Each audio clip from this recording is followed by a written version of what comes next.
Welcome to the Phoenix Downbeat. I am Drew Kreisman alongside my brother Ira Kreisman. You know us as the Everything is Final Fantasy podcast, and once again, we are joined by Ryan Laney of Airship Overdrive, celebrating today the second anniversary of the debut album. Tell the people a little bit about it.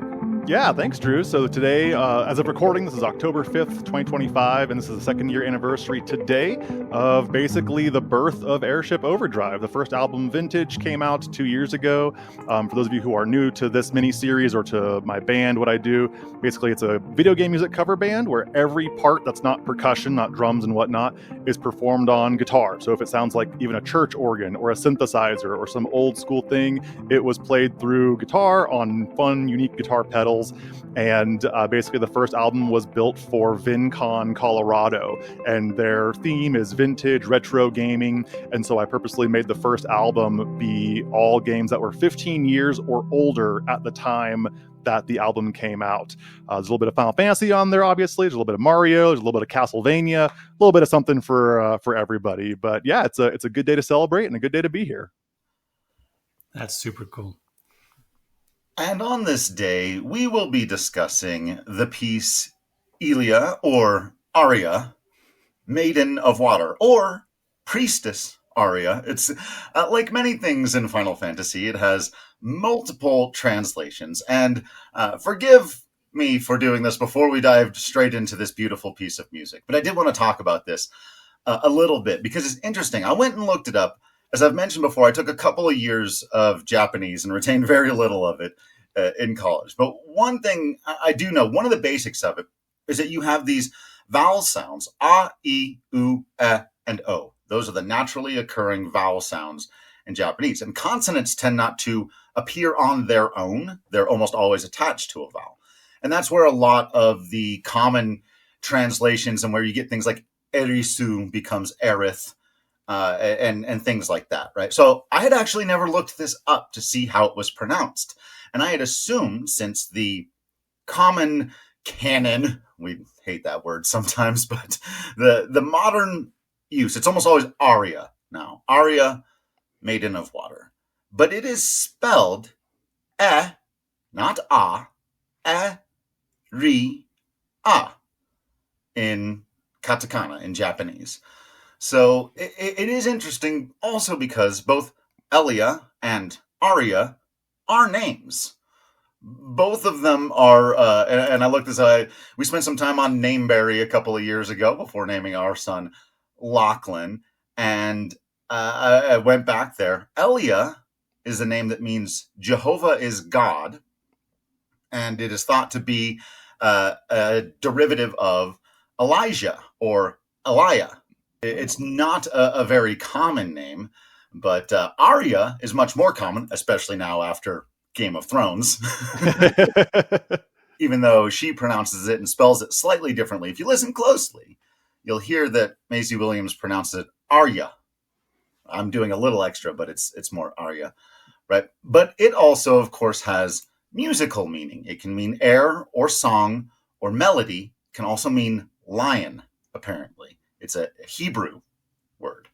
Oh, that would make sense, because if there's that ending, that kind of, depending on how you construct the consonant sound of like Ria or Leah or some combination of that, it almost comes off as like Leo potentially. Mm-hmm. I didn't even make that connection until just now. Today I learned. Oh yeah. See, and I was when I read that, I was like, I wonder why lion. That makes sense. So yeah, ultimately it is now, like I said, translated. In fact, the official name of the piece now is Priestess Aria, which I will never let go of Maiden of Water. It was, when I first encountered this piece, it was Elia, Maiden of Water. Yeah, it's also just a fantastic piece. It is the first Final Fantasy character in the series to ever receive their own piece of music for them specifically. When I was doing my own research on this, I realized that there is another named for a person piece from Final Fantasy One. Actually, it's from Matoya's Cave. But then I looked more into it and I realized, oh, it was titled that, but the song itself was actually used in different places in Final Fantasy One. So even if it was maybe originally called that, it had multiple uses, and it's far from being tied to a person like you might think for this kind of song. But to the best I can find, Aria, Priestess of Water, Priestess Aria, Maiden of Water, her theme only plays when you are interacting and when you see her basically with the party in Final Fantasy III. So you can say this is the first character theme that Uematsu ever really wrote. Which is especially fascinating because she's not a playable, well, she's not a long-term, a permanent party member. I'll put it that way, right? She interacts with, she's the, without spoiling too much, she actually is the first in a lot of categories in Final Fantasy history to do some incredible things. So she's a lovely, wonderful, beautiful character who isn't in the story for very long, and that's also another cool tradition in Final Fantasy history. And I'll bring up something on that later as well when we get diving into the music and what it evokes and all that good stuff. But Aria also has a surname. She has a second last name as well. What's that name? Bennett.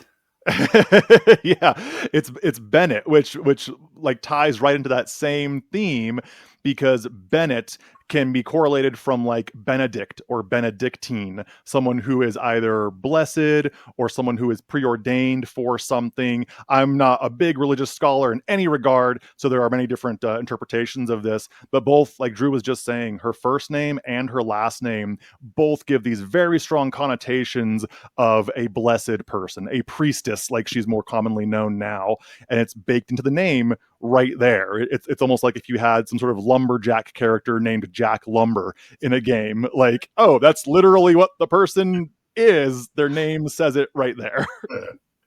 But this is prettier. So what is an aria in musical terms? Ooh, I will happily answer that. Let's give it a listen first, and then we'll talk about it.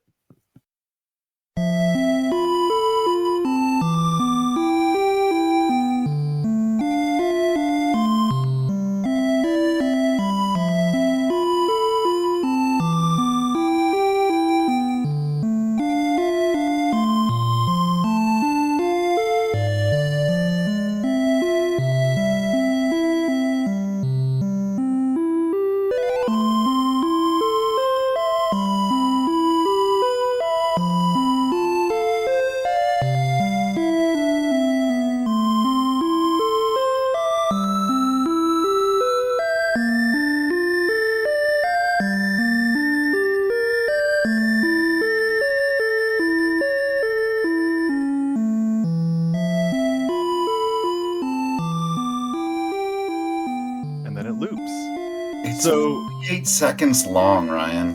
Yeah, it's not a long song. It's relatively short, and yet somehow it's, again, because Uematsu is a genius, it can loop all at once, and it takes a long time before it gets tiring. Like, you can listen to this song over and over, at least I can, and it's just so calm, yet tense at the same time, yet open, yet also trepidatious in some way. First, let's answer Ira's question. What is an air? Do you guys know by chance off the top of your minds when someone says an air, and it's spelled just like that, A-I-R in most modern senses, in relation to music, what is an air? What do you think it is? The only thing I can ever remember is air on a G string. I was going to say, that's the only, I know that one. And not for any good music theory reasons. Yeah, that's the Bach cello suite, commonly, or is it the same one? Yeah, that's the same one, right? Air on G. It's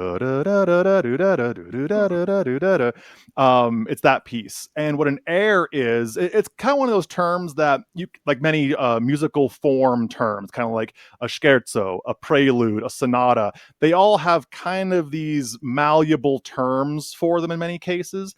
And air, as I was always taught back when I was in actual music school, is that it's kind of like a solo or it's kind of like the musical equivalent of a soliloquy, where someone is just sort of not rambling in a bad way, but just sort of like singing on their own. There's not a whole lot of structure or form to it, and it's just kind of whatever comes to mind, whatever flows freely at that time.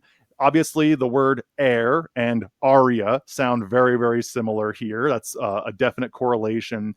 And an air in music, it can come to mean a handful of things. I encourage you, listener, look up a Wikipedia article or some sort of actual, scholarly articles on what an air in music is.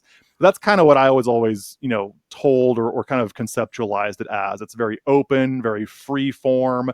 If you look up something like a rhapsody, rhapsody tends to mean a very through composed, kind of as you go composition. And this song could easily, if you listen to the melody, it sounds like something that the singer is just kind of making up as they go and just singing on a whim. There's not a whole lot of hard and fast structure to it, aside from just that simple little arpeggio line underneath it. Yeah, you could hear someone singing it very similar to that piece. I won't play it this time. I don't have Joe Hisaishi queued up this time. Sorry, everybody. But I will do a little bit of it for you on my own. There's another piece from Nausicaa of the Valley of the Wind, right? Where she's la, la, la, la, la, la, la, la, la, la, la, la. Very similarly, I could hear a little girl sitting under a tree or probably more next to a body of water going la, la, la, la, la, Mm-hmm. la, la, la, la, la, la. Very Alice in Wonderland, very dreaming away, kind of, yeah. Ooh, I'm glad man, you guys are the best at setting me up for musical explanations that I'm going to Having get no to idea. later. Remember that one. Remember the Alice in Wonderland dreamy thing that Drew just said, because we're going to come back to that. Cool. Fun. So do we want to listen to a slightly more updated? We mentioned with Final Fantasy III's overworld theme. I think this one's a little easier, though. When it gets to the high notes, it's pretty harsh on those 8-bit chip tunes a little bit. Yeah, this is one, like I was talking about in our last episode, where this is the game where I think Uematsu really hit his stride of understanding both the technical limitations of the Famicom and kind of finding his voice to the Final Fantasy series, of making the music sound like it's from Final Fantasy. It's something from Nobuo Uematsu. And yeah, that first one, it is on those high notes. It can be a little harsh if you're not hearing in strong fidelity, but there are many other versions out there. We'll listen to a couple here that I think, of course, had he had the technical ability or the technical restrictions removed from the original versions and we'd heard it this way originally. We're going to listen to the DS remaster shortly, and then a version taken from one of the medleys in Distant World, which is the live orchestra versions. It is remarkable how close you still get that same emotional draw from the first version he made as I still get from the more, quote unquote, authentic or the more realized versions that we have later. Yeah, I think the melody is just so, especially there at the beginning, so inviting, so mysterious, so beautiful, so engaging to the ear. Especially that little trill bit that you wouldn't have heard in old games, right? A little da da da. It's like, someone making music over here. I didn't realize. I'm like, oh, okay, all right. That by the time it gets to some of the harsher moments, you're like, I'll allow it. Yeah. All right, let's listen to a version of it with that's far less harsh on the ears, like Ryan said, from the DS remake, actually, of this game.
They tricked us. What did they do at the end there? There's an extra thing, Ryan. What's that extra thingy?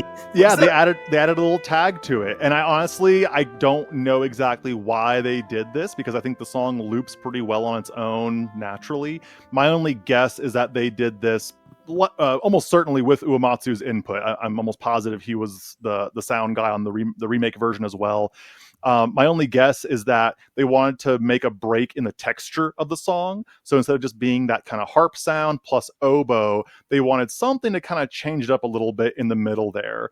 And so we got that little tag, transition, whatever you want to call it, that you don't hear in the original version. And it's always interesting whenever I hear that because I'm always kind of like, oh, I forget they added something in this version. Yeah. And I like the original version better, to be honest. I like it when Okay. it just loops straight through. Yeah. I think I do too. There's a version of this concept done on a piece, and I'm going to have to look it up to remind myself what it is, on the Pixel remasters. Quick edit from the future. The track I was thinking here is Protect the Espers from Final Fantasy VI, and maybe we can jump into that some other time. Where the song doesn't loop where I've been used to it looping for 20, 30 years, whatever it is. But then I love it. I absolutely love the way that it's changed. And this one I'm with you, where it's like that little piece is kind of nice, but I didn't. Ira, what's your take? Yeah, I like that a lot of these early pieces can be modified and still be the same thing because they're simple enough, as you've pointed out before. Um, they can take some modification, they can take some rewriting or cinematizing a little bit, and still be the same thing and still mean the same thing. And so, I have no strong feelings one way or the other. I don't like one better than the other. I think they're both very pretty. But I do like that sometimes the simpler a thing is, the more it can be modified and still have the same meaning. And I think that's really interesting. Yeah. What's your take on the introduction of using like the oboe sound plus harp as opposed to just a very very samey synth sound as in the first version? I love the way oboe sounds, and I always have. I was a low brass player, Mm-hmm. um, because I didn't think I could handle all the keys. Uh, I thought three was about as many, sometimes four if I was lucky. Um, Yeah, those low C's and low F's. yeah, yeah. So I love it. Oboe is a fantastic sound. In fact, when I'm doom scrolling TikTok late at night, there's a young woman who plays the oboe, and she does Final Fantasy and Kingdom Hearts and Studio Ghibli.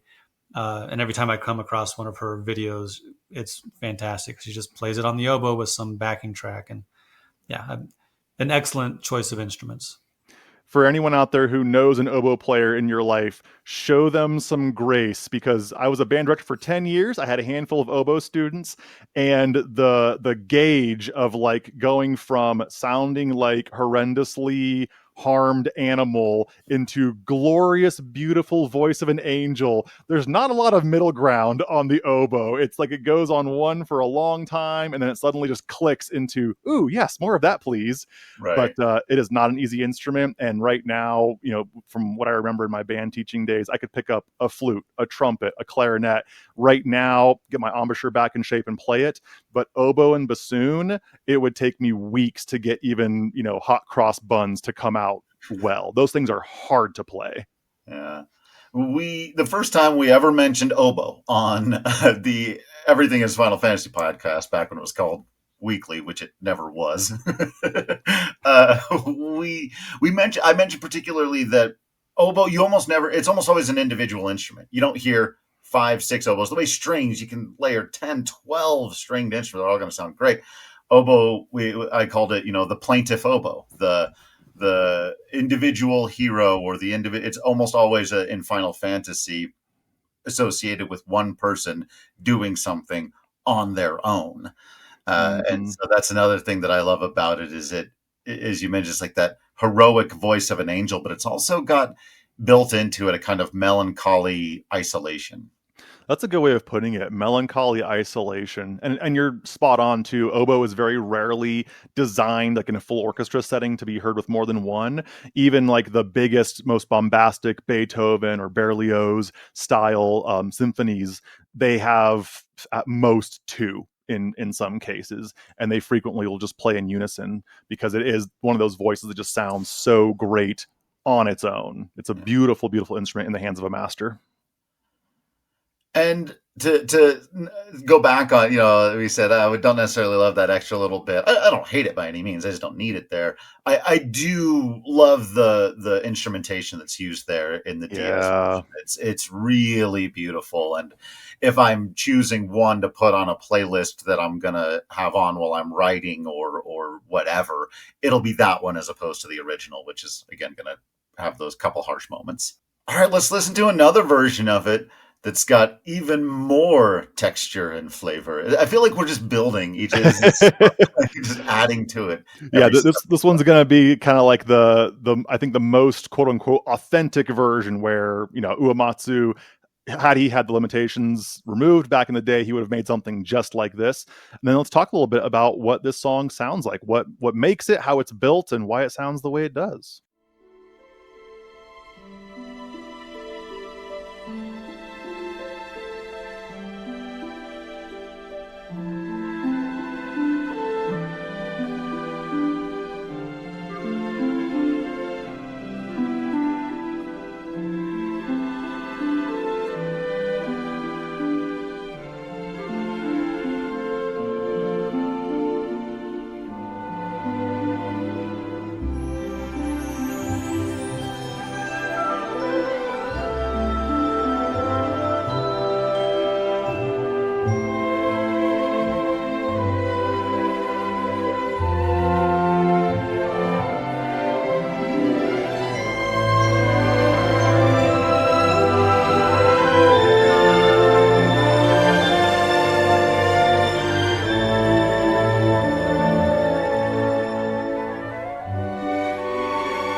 Oh, that's just That's so good. breathtaking. Oh.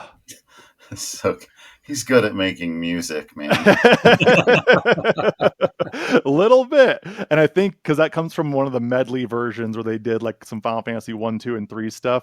And I Mm. think the very next theme is the Chocobo theme. Chocobo comes in right after Yeah, and that jumps right into it. It's like, whoa, what? that. Oh, it is. Oh man, yeah. That really reminds me of childhood. Again, we've got another one for in a minute, but just those CDs and I think I mentioned this last time, but wanted to make a bigger point of it. We experienced a lot of early the first three games through the music before we ever played the games, especially two and three. We had played one, but not really to completion.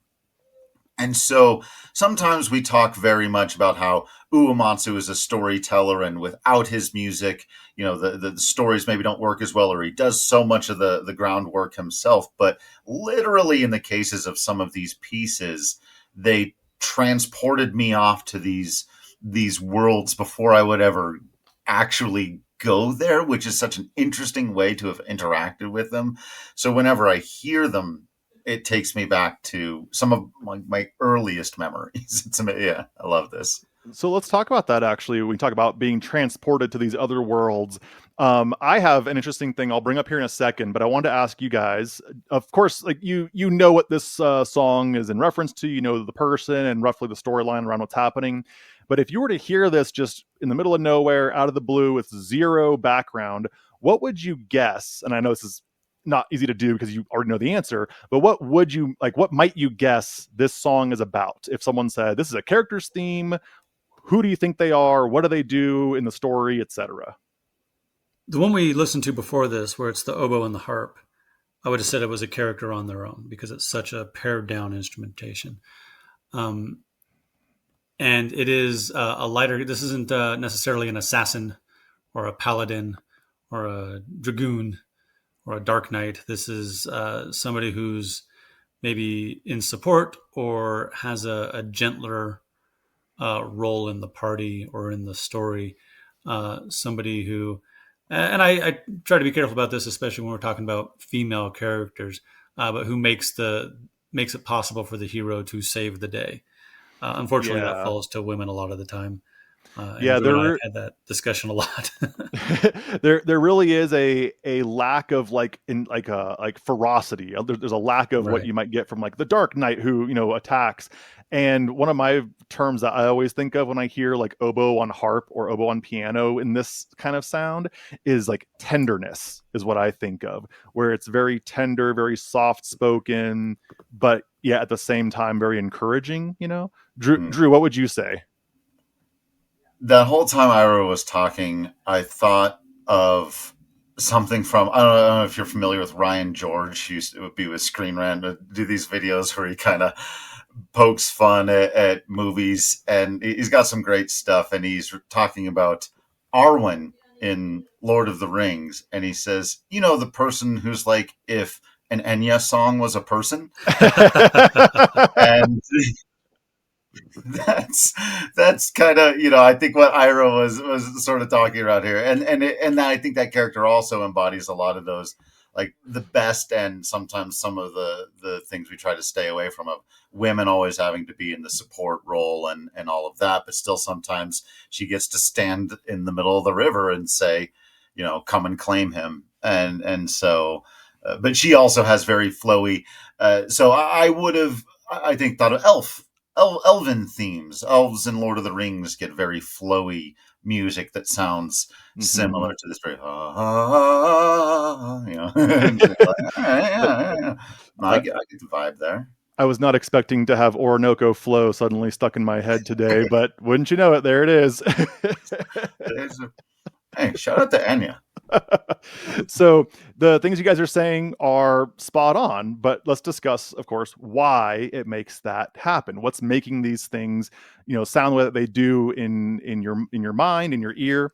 Here's how the song is roughly constructed. I'm going to play a little bit here and there on the piano. And again, I'm a guitar player primarily these days, so forgive my block chord piano skills here. But the chord structure that we start off with is basically a diatonic parallel motion 7-chord structure. And Ooh. as Drew always tells us, what's diatonic mean? All the notes are in the key. Yes, We're staying in the vibe. spot on. We're in one key, which in this case is the key of C major, just all the white notes on a piano. And everything we play, for the most part, we're going to break that rule in a second, is on the white keys. And so if you are at home, you can actually play these chord progressions on your own if you just play it in block chords, not the full arpeggio versions you hear in the originals. But we basically start out with playing an F major 7 chord. It's one of those happy, sad chords we talk about sometimes. And if you take that structure, F, A, C, E, going up, and you literally just go down one white key on each finger at a time, you are naturally going to get the first 4 chords this song is built around. F major 7, E minor 7, D minor 7, and then C major 7. So it sounds like this.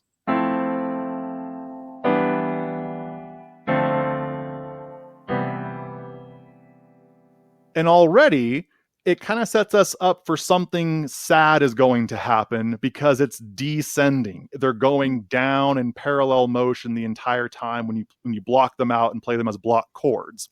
But at the same time, they're all diatonic. The weird part, and the part that I'm going to bring up now while we're talking about it, that Drew mentioned, where it sounds very Alice in Wonderland, it sounds very dreamy, or we just talked about Lord of the Rings sounding very ethereal or out there, whatever term you want to use for this, is that the first 2 notes we hear in the melody, which is just E to B, they don't really cleanly line up with an F major 7 chord. So the very first 2 notes we hear plus the background is this. And even though it's very sweet, it sounds very open, there's not a lot of like harshness to it. What's actually happening if you take all of those notes and you squish them down into one range is you get F, A, C, E, the basis of our chord, and B natural. If you play those all together in the same range, you get Weird. yeah. And if people at home, if you obviously we don't record a video version of this, but both Ira and Drew's eyebrows just went, huh? Because that sounds pretty pretty grating.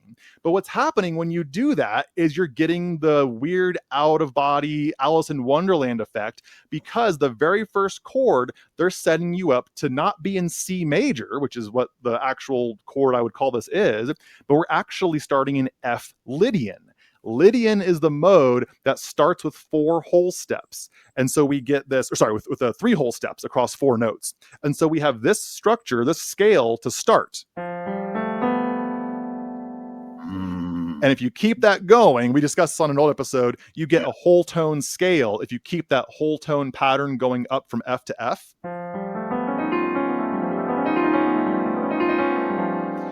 And so without even really making it a hard, like, you are in Alice in Wonderland, you are in a dream sequence, we immediately get this weird tone of like, oh, wait, this doesn't sound like it's settled. It sounds like something modal, like something from Lord of the Rings, from a dream scenario, from not normal place music.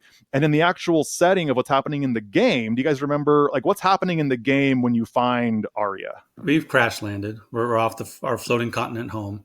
And the world has been, unbeknownst to us and everybody we know, like shrouded in mist. Not that mist, but kind of that mist. Yes. For not the one you're thinking of, the other. Yeah, the other, not the miasma from Crystal Chronicles, not the mist from Nine, but and it's sort of been like suspended in time, and you've got and Aria helps to sort of wake things up so that you can go on the next leg of the adventure. Yeah. And so yeah, we talked when we did the overworld theme for 3. I talked about it being ethereal and mysterious because we have no idea what's going on. And she's the one who knows and can help us sort of unlock the rest of the world.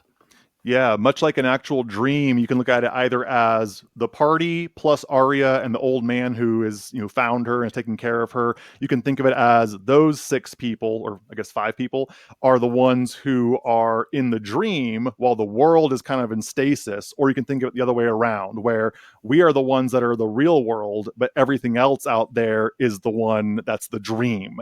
And so there's this very solid like disconnect between, hey, whatever's happening right now with this woman, it's weird. There's something not quite right in relation to the rest of the world.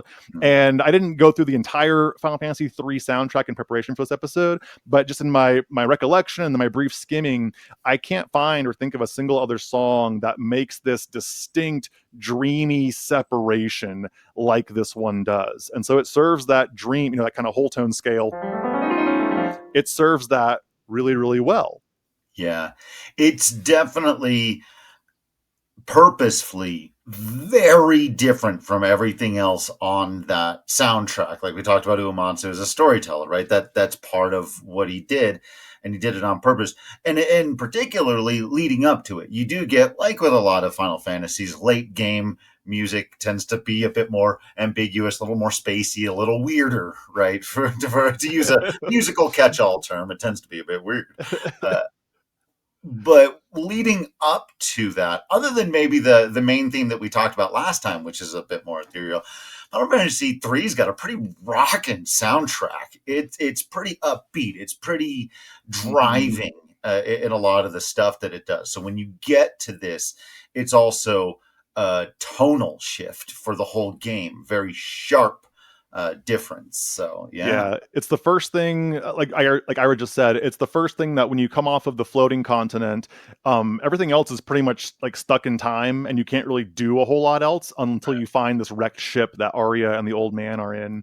And I'm guessing we don't want to spoil too much of what happens in the story. Okay. But what I will say, and again, obviously spoilers-ish for 3, we won't say a whole lot for it. But back to the question I asked you guys earlier of, if you didn't know who this was, what does the music make you think immediately? And I asked my wife the same question a couple days ago, because she knows Final Fantasy, but she doesn't know the characters of the music like incredibly well. She didn't know this song, and so I played it for her on the piano, and I said, the same question. I asked her, if this was a character theme, what do you think they do? What's their role in the story? Who are they, etc. And her first inclination was, she said, it sounds nostalgic, which also ties into that whole dream scenario of like something in my mind, a flashback, nostalgia. So already Uematsu kind of nailed that by having the setup of something not quite real, But then the next thing she said, which was spot on, like I'm convinced that she, like of course she's a musician too. I'm convinced that she heard something that wasn't even necessarily intended for the typical viewer, but she said, no, or word for word, a mystic guide who eventually leaves. And I was like, whoa, that's spot on, because she is There you go. literally a mystical force, woman who, for reasons we might Yeah. explain, she leaves the party very, very quickly afterward. And so, yet again, Uematsu's a genius. He found a way to make something that sounds dreamy, that sounds very tender, but also like there's a hint of sadness to it, like something, bad is going to happen, wink wink, nudge nudge, Right. in this scenario. But yeah, again, Uematsu's a genius. I'll say it every single episode, and he proves it again right here. It's good. You can play the Phoenix Downbeat drinking game at home. Just Yeah. choose underage kiddos. And every time we say the word genius, Well, now I'm gonna be like concerned that we're gonna get I know, lawsuits right? if I don't stop saying, or if I stop saying it. But it's true. It's spot on. But yeah, the even like just the first couple bars, which we've talked about a little bit here. I'm going to keep going with the song breakdown. Is it starts off with those parallel 7 chords, right, from F major 7. And in classic Uematsu fashion, if you go back and listen to our episodes talking about overworld themes, talking about town themes, he does something at the end of the phrase here where he breaks that diatonic ilk, and he suddenly goes away from just having everything on the white keys until towards the end he kind of gets this sort of thing.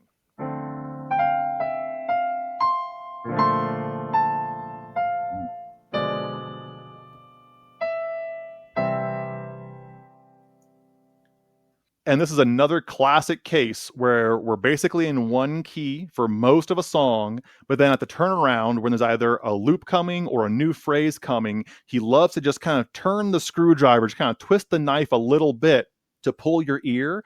And all he's doing, it's nothing particularly insane or unusual. It's just going from our D minor 7, which is also the first chord of Piano Man by Billy Joel, if you're curious.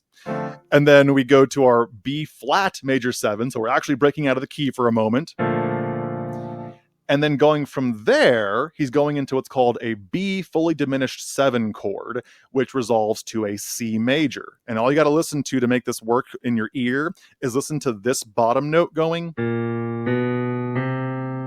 and the top note going. So we get these 3 chords.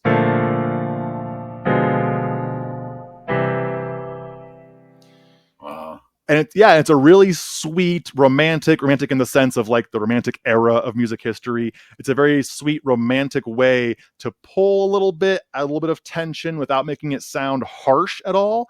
And then we get this nice, just C major resolution before going into the A minor section. And nothing in that, like I was saying, nothing in that is particularly bizarre, particularly unusual. And honestly, it's not like he's, like I keep saying the word genius.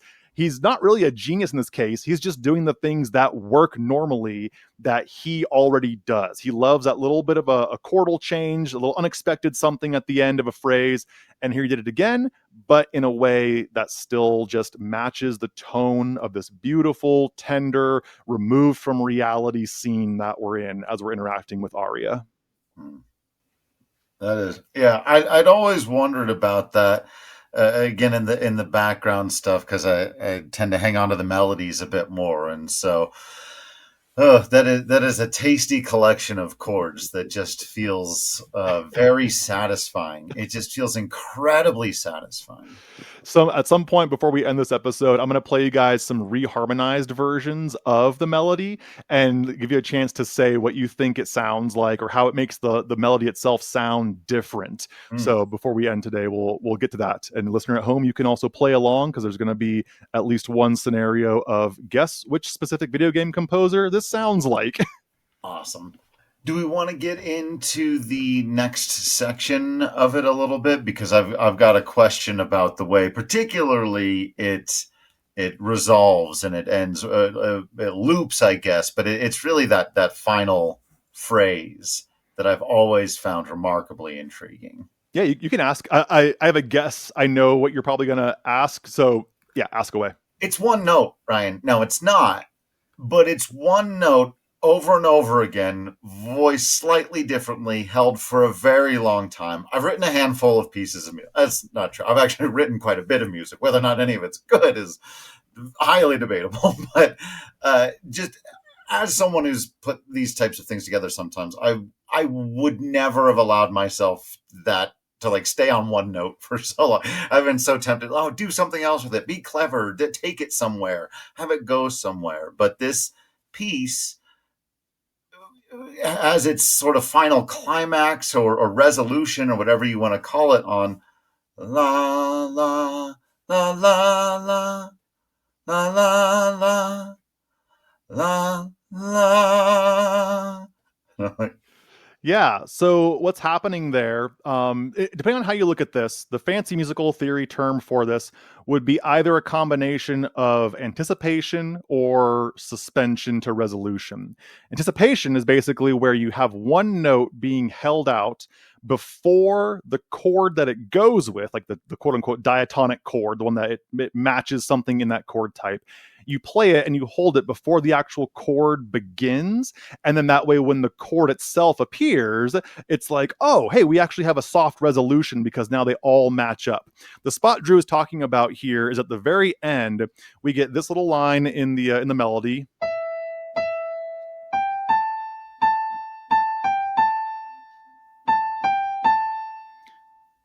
And there's kind of a slowdown in the bass part. Do, do, do, do, do, do, do, da, da. And then it picks back up, right?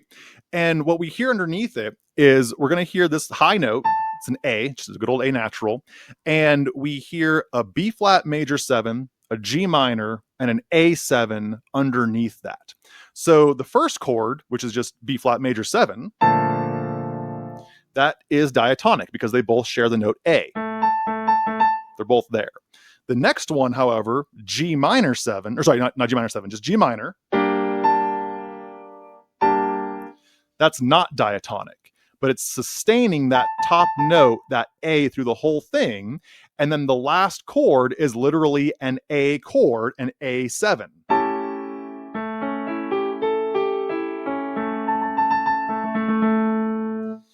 And so what it does is it pulls your ear to say, oh, wait a minute, this melody has been pretty up and down, changing throughout. We haven't really like lingered on one note for more than a bar in this entire thing. What's going on here? It's doing two things. It's setting up that something different is coming because, oh, whoa, the melody is suddenly lingering on basically one note for a long time. But also the chords underneath it are going to one of the other few instances of a non-diatonic chord. And you could argue it is diatonic because it's a dominant chord that leads to something else, even though it doesn't actually lead to the chord you would expect it to lead to. We linger at the end on this A7, which in most theory you would expect to go to some sort of D chord or D major. But in this case, it just goes right back to our F major 7 at the beginning. And it's a very like unexpected kind of hit. And honestly, it still sounds good. And I'm guessing that because of the limitations that Uematsu was working with, he was just kind of like, no, A7 to F, it sounds pretty good. And it helps reinforce that kind of otherworldly, Lord of the Rings, dreamy nostalgia sort of sound we've been talking about. Because otherwise you would expect it to go more naturally to a D chord, or you could argue maybe like a B flat chord would come next. And we've heard B flat chords in this piece before, so it wouldn't be too out of the ordinary.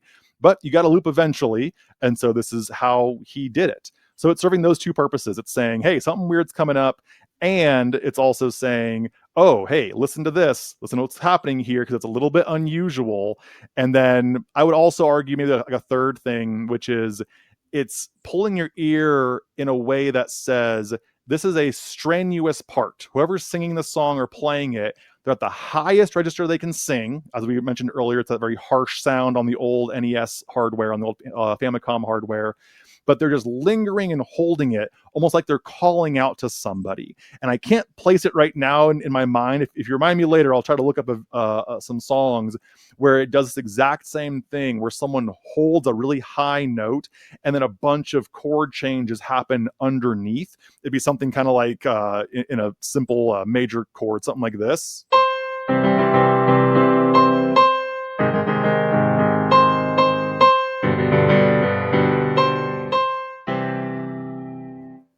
And that top note is just the same the whole way through. So it's kind of like their last hurrah, their last big, cry for help or for whatever they're pursuing. Yeah, I can't think of any exact songs right now, but man, I can think of one in my mind. Like I can hear it, but I don't know what it's from. It might be like an old opera or an old something. But yeah, and it does the job well. Ryan was able to find the piece, and I love this. It comes from the credits for Star Fox 64, and take a listen to how long they hold this note out for. The composer is Hajime Wakai.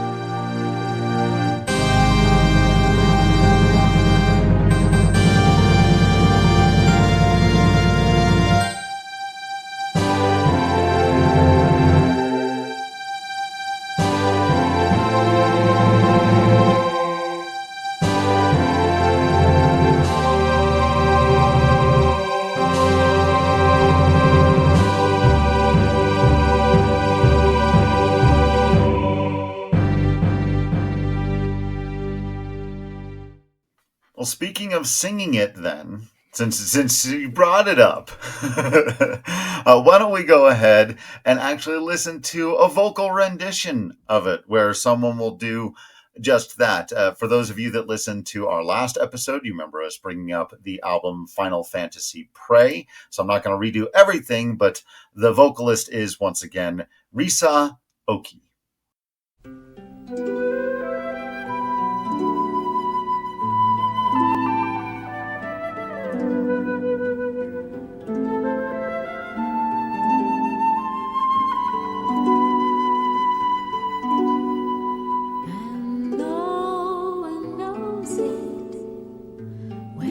Came from, where she's going, and once you meet her, you will find that something inside is changing.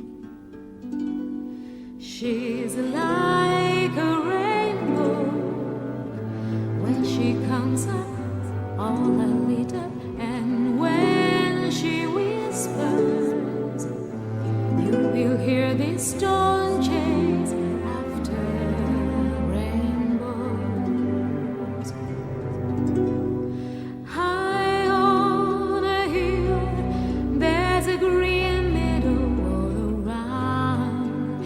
It's breezing, she's smiling, she let them sing angel songs.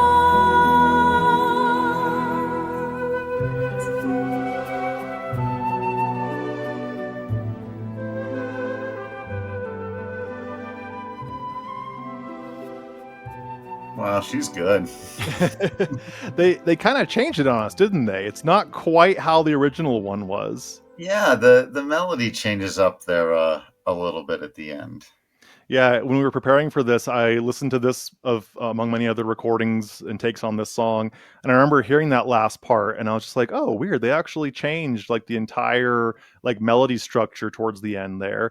And it might have had to do with the lyrical, what's called scansion, the fancy word, which is like, does the melody line up with the lyrics, or are there unusual syllables being formed, based on how you sing it? But even then, it's like it sounds like it's almost like another song at the end there. Like they pulled something different and rearranged it entirely. Yeah, yeah. And in this case, I don't really hate it. Like what? Oh yeah, it's good. This one, I will say, I like this change more than the DS version's little tag they put in. This Yeah, I like quite a bit. yeah. I like this version. It reminds me of the oboe and harp version because it's a voice and a harp.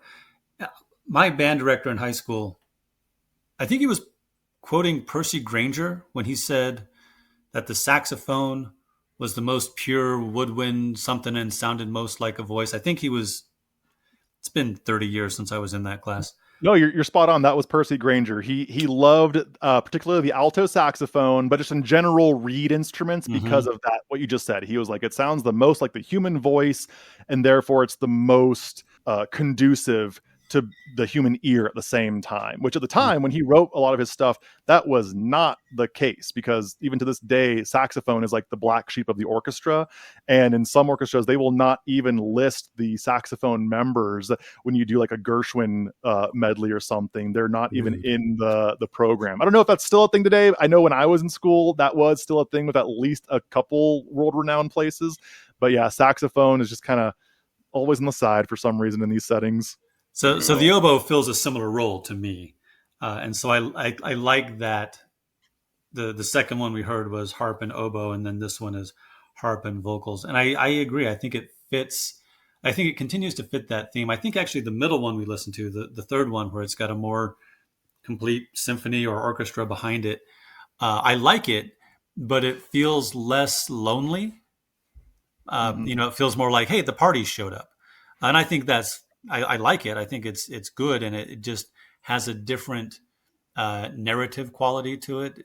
The second one and the fourth one, she's on her own, waiting for the party to show up, and then that third one with more instrumentation, she's going to do her thing. Mm-hmm. You're also getting into a good topic we could discuss for a long time if we had to about just music production. When someone goes to a Distant Worlds concert or buys a Distant Worlds album, they're Mm. expecting a certain level of, I guess, grandeur, or just, everyone in the orchestra is playing compared to the very relatively simple versions we heard on the consoles themselves. And so if you were to have a lengthy section that was just, let's say, oboe, harp, and maybe like some light strings for something like a chordal background, I'm sure a lot of people would be like, oh, but I wanted the big full version. And so I would guess, I've never actually talked with the people who arrange the Distant Worlds albums, parts and everything, but I would guess that when they make those, they have to be very conscious of that, whether it's featuring a vocalist, featuring a soloist, or whatever. People want to hear these full orchestra versions and might be a little less concerned about the thematic appropriateness, so to say. But that's something we could talk about for hours if I had to. Well, since you brought it up, I did want to say that this vocal version, Ira and I also like to talk about reimagining these stories. What would we do if we remade them as video games, if we turned them into movies, if we turned them into HBO epic television series or animated films or shows, right? Whichever version of those, if we were to bring the story of Final Fantasy III into the modern age in some way, I would want to use this version or a variation. I would want to have a version with a singer because of all of the things talking about Aria. In fact, I would probably want the character in a diegetic style, so in world, right, sitting there at the lake like we were talking about, singing this piece. Now, I'm not sure these lyrics because if you go back, if you read them, if you look at it, they're talking about the Priestess of Water. It's Yeah. being of her, so it would be weird to have her singing about herself in the third person. So you kind of strange, but the idea of an aria being sung by Aria, the Priestess of Singing and Water, I think would make a lot of sense. Yeah, you could easily just like slice this into one of these scenarios you're explaining, and it would fit perfectly well, easily. I once had the great privilege to interact with the following person on the social media platform that shall not be named a few years ago. And I can't remember now if he's followed us back on the old Blue Sky yet, but John Oath does an absolutely can't miss collection of acoustic music from all all kinds of. There's so much. He does so much. He's got Final Fantasy albums that I've listened to that are like 3 hours long. Some of the earliest music that my baby boy ever heard was John Oath playing his acoustic guitar and classical guitar renditions of Final Fantasy music. So I will say this, we're going to listen to some of it now. If you're on YouTube, I'm going to reach out to John and make sure that it's cool with him if we play these. If not, I might just cut this out of the YouTube version and people can listen later. And I would totally understand if I don't hear back from him because I'm sure he's very busy making all of the music all of the time.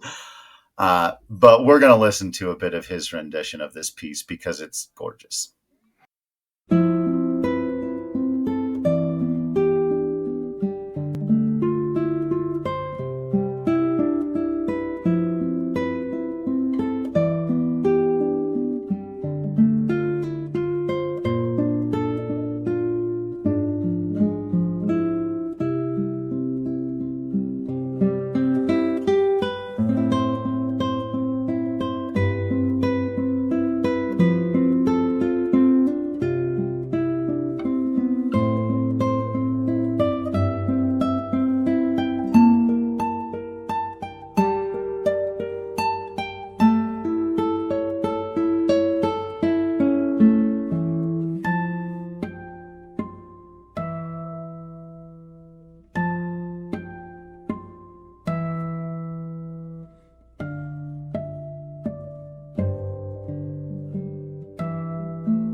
Oh, beautiful.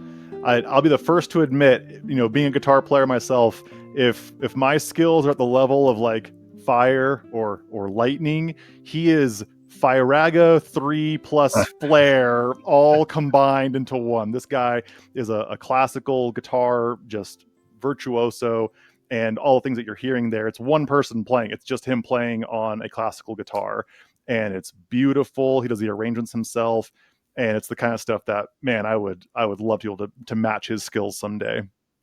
It's like I said, I can and have and will listen to him for hours on end. It just goes. I did find it interesting that he chose to include that little bit that you and I were both kind of negative about earlier. Yes, and I think why he did that too is because it's using a really clever trick on guitar, which is just like harmonics. For those of you at home, if you have a guitar lying around, go up to it and just simply like place your finger on the 12th or 7th fret without actually pressing it into the fret. Just kind of touch it and then pluck the string, and you'll get an octave higher, or depending on which harmonic you're using, an octave in a fifth, octave in a fourth sometimes, or octave in a third. And he's using that kind of like harmonic thing to get those really high boom, boom, boom, boom sounds here. And I'm sure had I been in his shoes, I would have done the exact same thing, because the structure of that little tiny melody there lends itself very, very well to notes you can naturally play with harmonics. Never a skill I was able to master in any kind of effective way. I can do it for fun if I'm just banging around. I mean, my son can play it. So if you just smash the guitar, sometimes you get harmonics here and there if you just hit it. Not what I recommend doing, but I've always found them to be beautiful. Yeah. You want to listen to a couple real quick reharmonizations and give your hot takes on them? Yes. I'm not very good at hot takes, but sure. give me your hottest harmonization takes on a melody. So what I've done here is I've prepared a couple, just I have four versions of just the first 4 bars of the song, and we're going to hear this melody. I'll play it by itself here in a second, 4 times, and the melody itself has not been changed. In one of the versions, you'll hear me like play the same note twice, but the order of the notes themselves have not been changed. All I've done is change the harmonic structure underneath. So for example, you could hear it as Uematsu first wrote it, like this.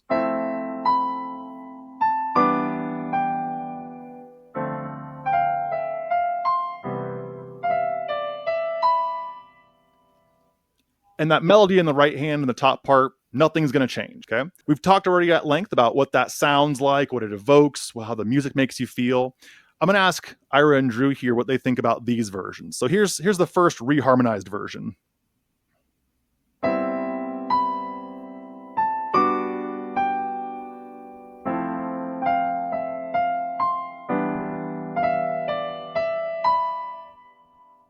What did that version sound like? That sounded to me like a person at a piano bar in a jazz lounge or at like a hotel or something. Yeah, Ira's also nodding his head, and he pointed like, "Yep, that's what I was going to say too." So that's a very what I would call like a plain Jane version, where the melody and the harmony they line up almost too easily. Like if you were to go to a music theory textbook and say harmonize this melody, that's like the obvious one that you would do. So if you were in an airport lounge or something, and you heard someone just kind of noodling around, that's what I would play as well. As I would just harmonize it that exact way. Here's a second version.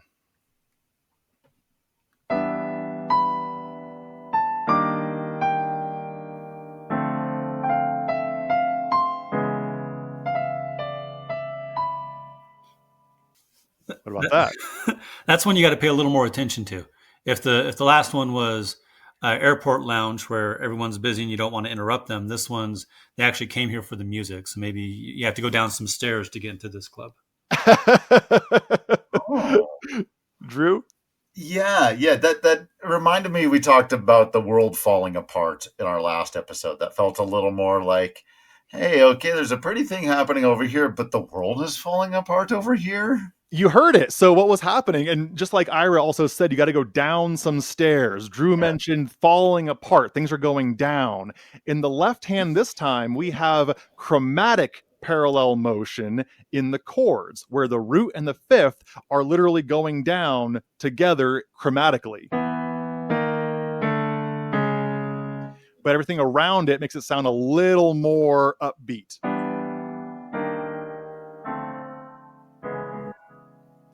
But you heard it without me even saying anything. You heard this sound of going down, falling apart, whether you want to relate it to sadness or something. Here's a third one. And this one, again, I'll say the order of the notes in the melody has not been changed, but it's going to be slightly rhythmically altered.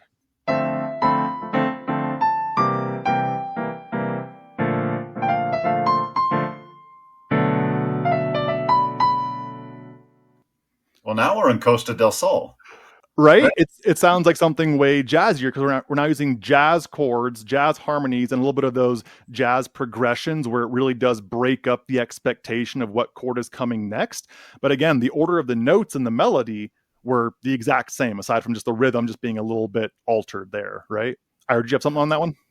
No, that's precisely it. It sounds a little more jazzy and the lighter jazz as opposed to the bluesier jazz, I guess.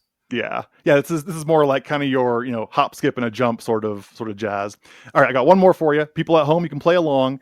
And this is I'll give you a hint. This one was designed to sound like a specific video game composer who released a game this year. And I don't know if Drew or Ira have played this game or if they're familiar with anything around it. But let's see if you at home you can play along. Put it in the YouTube comments if you're on YouTube. What does it sound like?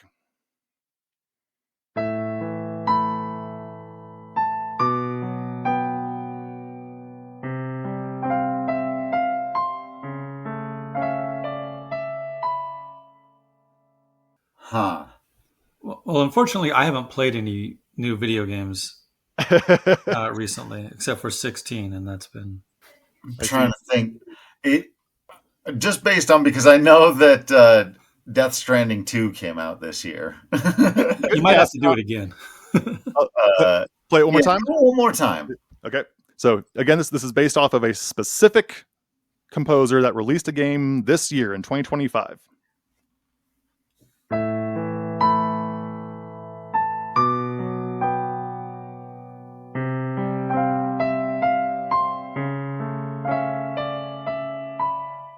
The last chord throws me off a little bit because the first three almost sound like classic Mitsuda, but I don't think he released an album this year. And so, yeah, I don't know. I'm not.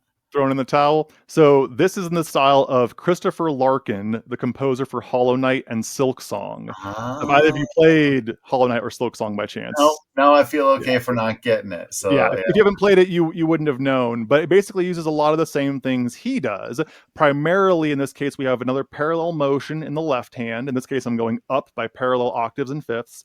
And the right hand, the melody is now being kind of like, I guess not pigeonholed, but the harmony is being matched. So we have these ninth scale degrees happening. In the very first one, we have a simple just A block 5 chord, but the melody has a B natural in it. And so having A and a B far apart, that's a very Christopher Larkin thing. And so we have this really simple moving parallel motion until the chord that Drew pointed out, where it's like, oh, that last one was weird. And that's again something that Larkin will do, where there's just a slight little bit of like tension, a little bit of like, something's not quite right here. But yeah. overall, it's still very like, I wouldn't quite say tender, but it's more melancholy. It's like definition of melancholy, where it's like sadness, but not distress, you know? Mm, yeah. That's interesting. I've always been very curious about those games, but they look like they're way too hard for me, and I'm just not somebody who likes to play hard games anymore. There was a time around Castlevania 3 where I Don't you was. play MLB The Show competitively? That's different. That's I'm beating people when I do that. There's other human beings out there, and I can feel a sense of satisfaction.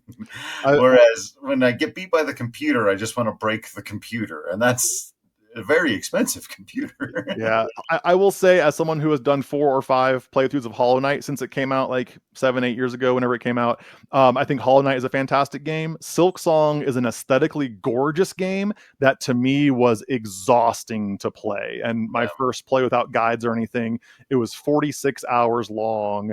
And there were a couple moments in there where I was just like, they can't be serious, right? Like, this is just ridiculous. But I definitely appreciate, I definitely understand the artistic beauty, the difficulty they put into it, and the world building design of everything. But that's a discussion for another day. And the music, And of course. yeah, the music. Christopher Larkin makes great stuff. I don't know any of his other games, if he has any besides Hollow Knight and Silk Song, but he does a really good job.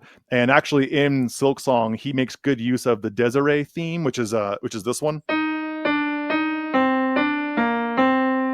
It's an old melody called Desiree, and he actually uses that in the Silk Song soundtrack quite a bit. I don't know if it's in the Hollow Knight soundtrack intentionally much, but he uses it in a couple places in Silk Song. And there's also a couple really good songs like in the Cogworks area, and in the, what's it called, the Chapel corridor or something. It's like this big shimmering chapel looking area. There is some beautiful music in those places. Oh. Maybe Cool. I'll listen to the soundtrack sometime, because I'm not going to play those, I don't think. Yeah. Yeah, but anyways, any other questions y'all had about Aria's theme? Priestess Aria, Maiden of Water. Any last thoughts? My question for you is about the observation I had earlier, where instrumentation changes depending upon, and you got into it a little bit, but do you have a preference for the two instruments versus the full body of instruments? Like for this song in particular, or just in general? Um, Either one, I guess. I mean, I do think certain songs are going to lend themselves, or certain moments, I guess, are going to lend themselves more to one or the other. But yeah, do you have a personal preference? I really don't, because a lot of music has to do with what's the intention of that music. And we've talked briefly on the podcast before about programmatic music versus absolute music. For those of you at home, if you don't remember, programmatic music is something like this song, like Aria's theme, where it's about a certain person. It wants to tell you a story or relate to something in the real world or in a story, whatever the case may be. Absolute music, though, is something like the well-tempered clavier, which is just music for music's sake. It sounds good. Air on the G string. It sounds like something good. There's no real hard, real life or extra musical connotation to it. And so for me, and as someone who arranges and composes a lot of music on a weekly basis, it depends on what is your end goal. Do you want something that sounds very sparse, very thin texture, not a lot of stuff happening? Is it to make an etude, like an actual technical exercise of some kind? Is it designed to sound like some big bombastic thing? I can relate something along these lines if you listen to my cover of Reach for the Summit from Celeste. Celeste is a game. It's the one where you're climbing all the mountains and jumping on things, and it's a very, very like perfectly well suited game with a challenge level that is just choice. It is just like prime. It's so amazing. And I did an arrangement of it that basically starts off with this big kind of like bombastic hit. And that's to represent this big mountain in front of you that you're going to climb. And then immediately all the textures drop down and there's like 3 things happening compared to the potential 36 things happening, which is how many tracks the actual song has if you look at every instrument one by one. And as the mountain gets higher and higher, it gets more intense. And so we add more layers, more doubling, more arpeggios, more finger tapping until the very end is this big, just screaming, just yeah, to get to the peak of the mountain. That's a very programmatic thing you're doing in the music there, or that I was doing there, that Lena Raine was doing there in the original soundtrack. Highly programmatic because it serves what's happening there. But at the same time, I've also done an arrangement of the Clocktown theme from Majora's Mask, where it's literally just one little guitar because it wants to sound like just a little person just hanging out in the middle of town, just noodling on their guitar, and a light little drum in the background and not much else happening. So as much as I want to give Ira a direct answer and say, I prefer this, to me, it's always about what's the end goal? What is this music trying to serve? What's the purpose? And there are other things besides just programmatic versus absolute. The one that comes to mind immediately is Niccolo Paganini. He was a virtuosic violin player a long time ago, many decades, probably centuries maybe ago. And he would write things literally just to show off how good he was at violin. That was the goal. That was the purpose. And so is that programmatic? Is that absolute? It's kind of in this middle ground area, right? It's more to show off. But you just got to ask yourself, what's the goal? What's the purpose of this music? Begin with the end in mind, like every good educator does. And then you work backwards from there and you build the pyramid like that. Yeah. I think my final thought on this piece picks up right there, which is that most of the time Uematsu's ultimate goal with a piece of music is to evoke some emotion from you, the player. And what strikes me the most about this piece, I said at the very beginning, in its original conception, it's 2 voiced parts that's 48 seconds long. And it has been reinterpreted and readapted and stayed in. There are people who've never played this game but are Final Fantasy fans who've heard this piece of music. They've gone to the concerts. They've heard someone like John play it on his YouTube channel.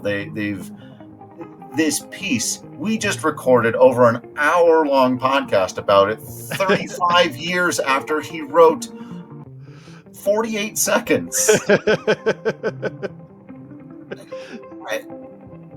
Everyone have another drink. He's a genius. Cheers.